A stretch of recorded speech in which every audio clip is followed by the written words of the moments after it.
मित्रांनो, तुम्ही कधी क्रिकेट मॅचमध्ये असं काही घडताना पाहिलंय का जे तुम्हाला आश्चर्यचकित करतेच पण तुम्हाला थोडे हसवते देखील?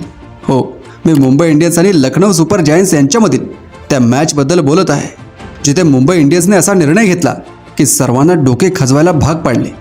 नक्की असा कोणता निर्णय मुंबई इंडियन्सने घेतला ते आपण व्हिडिओमध्ये पाहूयात.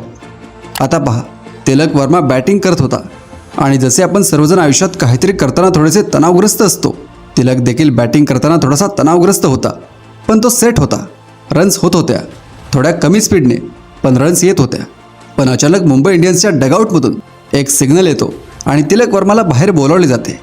हो, तुम्ही बरोबर ऐकलं, तिलक वर्मा रिटायर्ड हर्ड होतो. तेही जेव्हा मॅचमध्ये 7 बॉलमध्ये 24 रनांची आवश्यकता होती. आत्तापर्यंत स्ट्राईकवर असलेला आणि शांतपणे क्रीजवर सेट झालेला तिलक वर्मा आता अचानक बाहेर पडू लागतो. पण पुढे जे घडले ते आणखी फनी होते. तिलक वर्माची जागा मिचेल सँटनरने घेतली. मिचेल सँटनर, जो जगभरात बॉलर म्हणून ओळखला जातो, तो थोडीशी बॅटिंग करतो पण एवढी नाही. त्याला तिलक वर्माच्या जागेवर बोलावलं जातं. आता कल्पना करा, मॅचच्या शेवटच्या ओव्हरमध्ये जेव्हा टीमला जिंकण्यासाठी फास्ट रनांची आवश्यकता होती, तेव्हा एखादा बॉलर पाठवणे हे एखाद्या फनी मूवीपेक्षा कमी नव्हते. आणि मग काय, शेवटच्या ओव्हरमध्ये मुंबई इंडियन्सचा प्लॅन फसतो. हार्दिकच्या बॅटवर नीट बॉल येत नाही, त्यामुळे तो सिंगलही घेत नाही, कारण नॉन स्ट्राईकवर सँटनर असतो.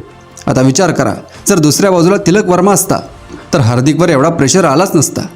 आता प्रश्न असा पडतो की तिलक वर्माने काही चूक केली होती का? त्याचा कॉन्फिडन्स कमी होता का? काही क्रिकेट तज्ज्ञ म्हणत आहेत की तिलक वर्माच्या बॅटवर व्यवस्थित बॉल येत नव्हता, म्हणून मुंबईने त्याला हे पाऊल उचलण्यास भाग पाडले. एवढेच नाही तर सोशल मीडियावरही या निर्णयावर टीका होत आहे. हरभजन सिंग आणि हनुमा विहारी यांसारख्या माजी प्लेयर्सनी यावर प्रश्न उपस्थित केले आहेत. काही जण म्हणाले, भाऊ हार्दिक पंड्यासुद्धा स्लो बॅटिंग करत होता, मग त्याला का नाही बाहेर काढलं? आता प्रश्न असा आहे की मुंबई इंडियन्सने योग्य काम केलं का, की हा निर्णय टीमसाठी महागात पडला? तुम्हाला काय वाटतं? तिलक वर्माला ग्राउंडवर थांबवायला हवे होते का, की हा निर्णय योग्य होता? मला कमेंट्समध्ये कळवा आणि आपल्या चॅनलला सबस्क्राईब करा.